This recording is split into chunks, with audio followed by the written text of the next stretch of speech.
మా మాతాకి కొబ్బరికాయ కొట్టినాక తిరుగుతుంది.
రాష్ట్ర వ్యాప్తంగా ఓటర్ల సవరణ జరుగుతూ ఉంది.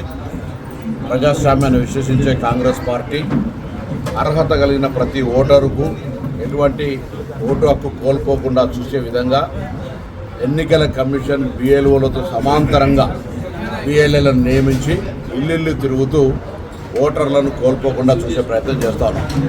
ఎందుకంటే ఇటీవల జరిగిన ఎస్ఐఆర్ రాష్ట్రాల్లో లక్షలాది ఓట్లు తీసి అక్కడ ఫలితాలను తారుమారు చేసి కేంద్ర ప్రభుత్వంలో అధికారంలో ఉన్న బీజేపీ వ్యతిరేకంగా ఓటు అనుకునేటువంటి వాళ్ళందరూ తొలగించినటువంటి సంఘటనలు చూసాం. ఇక్కడ కూడా అటువంటి ప్రయత్నం జరిగే అవకాశం ఉంది. అర్హత కలిగిన ఓటర్లు మిస్ అయ్యే అవకాశం ఉంది. కాబట్టి ప్రజాస్వామికవాదులు రాజకీయ పార్టీలు ఏవైనా ముఖ్యంగా కాంగ్రెస్ పార్టీ ఇటువంటి ప్రక్రియ గతంలో కూడా చేసింది. ఎప్పుడు 25 సంవత్సరాలకు ఒకసారి జరుగుతుంది. 2002లో జరిగింది. అప్పుడు జరిగినప్పుడు ప్రజాస్వామికంగా అర్హత కలిగిన ఓటరు హక్కు మిస్ కావద్దు అనే ఆలోచనతో చేస్తే ఇప్పుడున్నటువంటి పరిస్థితుల్లో అనేక ఆరోపణలు వస్తూ ఉన్నాయి. ప్రజలు బహిరంగంగా చర్చ చేసుకుంటూ ఉన్నారు. ఎన్నికల కమిషన్ అనేటువంటిది భారతీయ జనతా పార్టీ అనుబంధ సంస్థగా మారిందని.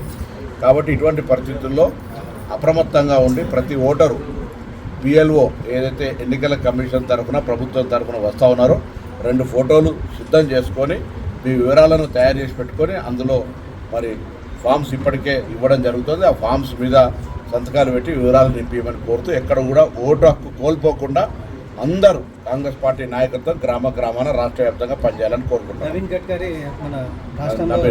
సరే, ఇప్పుడు ఆయనకి రాష్ట్రానికి వచ్చినప్పుడు ఆల్ ఇండియా బీజేపీ ప్రెసిడెంట్ ఇక్కడికి వచ్చిండు అని నలుగురు మాట్లాడుకోవాలంటే ఆయనకు వేరే గత్యంతరం లేదు కాంగ్రెస్ పార్టీని విమర్శించడం తప్ప. మేము ఆయనను అడుగుతా ఉన్నా, ఈ రాష్ట్రానికి వచ్చినప్పుడు ఈ రాష్ట్రానికి 12 సంవత్సరాల్లో కేంద్రంలో అధికారం ఉన్న భారతీయ జనతా పార్టీ ఈ రాష్ట్ర అభివృద్ధి కొరకు ఏం చేసిందో చెప్తే బాగుంటుంది. వాళ్ళు వచ్చినప్పుడు ఆ జాతీయ పార్టీ అధ్యక్షుడు మేము 12 సంవత్సరాల్లో తెలంగాణ ప్రజల మనసు గెలవడానికి వచ్చేసారి అధికారంలో రావడానికి ఇన్ని పనులు చేసినామని చెప్పాలి. అవి ఏం చేయకుండా 12 ఏళ్ళ అధికారంలో కేంద్రంలో ఉండి రాష్ట్రం మీద వివక్ష చూపెట్టి రాష్ట్రానికి అన్యాయం చేస్తూ కాంగ్రెస్ పార్టీని విమర్శ చేయడానికి మాత్రమే పరిమితం అయితే అది దురదృష్టకరం. ఆయన రాజకీయ విజ్ఞతకు వదిలేస్తాను. ఎందుకంటే ఒక జాతీయ స్థాయి అధ్యక్షుడు వచ్చినప్పుడు తన యొక్క గౌరవాన్ని కాపాడుకోవాలి. ఇక్కడికి వచ్చేసి రాష్ట్రాన్ని, రాష్ట్ర ప్రభుత్వాన్ని విమర్శించడమే పని పెట్టుకుంటే కేంద్రం అనేక హామీలు ఇచ్చింది. అలా తెలంగాణ విభజన హామీలు కూడా అమలు చేసే పరిస్థితి లేదు. తెలంగాణ ఏర్పాటును అనేక సందర్భాల్లో అవహేళన పరిచినటువంటి పార్టీ. తెలంగాణలో భూస్థాపితమై తెలంగాణలో స్థానిక సంస్థల్లో కార్పొరేటర్లు ఎంతమంది గెలిచారో లెక్కేసుకోమన్నా ఆల్ ఇండియా ప్రెసిడెంట్ను, సర్పంచ్లు ఎంత గెలిచారో లెక్కేసుకో.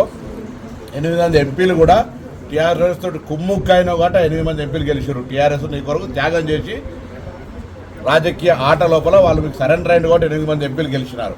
కాబట్టి మీరు అదేదో పెద్ద ఇక్కడ తెలంగాణలో మేము ఇది ఓడుస్తాం అది ఓడుస్తాం అంటే ఇక్కడ ఏం అటువంటి గ్రౌండ్ లేదు. ఇక్కడ ఎవరు మేము వదిలిపెట్టి మీకు రా బాబు అని స్వాగతం చెప్పడానికి సిద్ధంగా లేవు. మాట్లాడేటప్పుడు నీ హోదాకు తగ్గట్టు మాట్లాడమని కోరుతాను. ఉస్మానియా యూనివర్సిటీలో పనిచేసినటువంటి కాంగ్రెస్ గారి ఇంట్లో శుభకార్యం జరిగినప్పుడు నేను రాలేకపోయినాను. ఈయన 1999లో నేను రాష్ట్ర ఎన్ఎస్సీ అధ్యక్షుడిని. ఆనాడు యూనివర్సిటీ విద్యార్థిగా అనేక ఆనాడు ఉద్యమాల్లో నాతో పాల్గొన్నటువంటి సందర్భంగా వాళ్ళ ఇంట్లో శుభకార్యక్రమం రాలేకపోయినాను. కాబట్టి ఈరోజు ఇక్కడికి మా మిత్రులందరూ సహకారంతో ఇక్కడ రావడం జరిగింది. వారికి నా శుభాకాంక్షలు.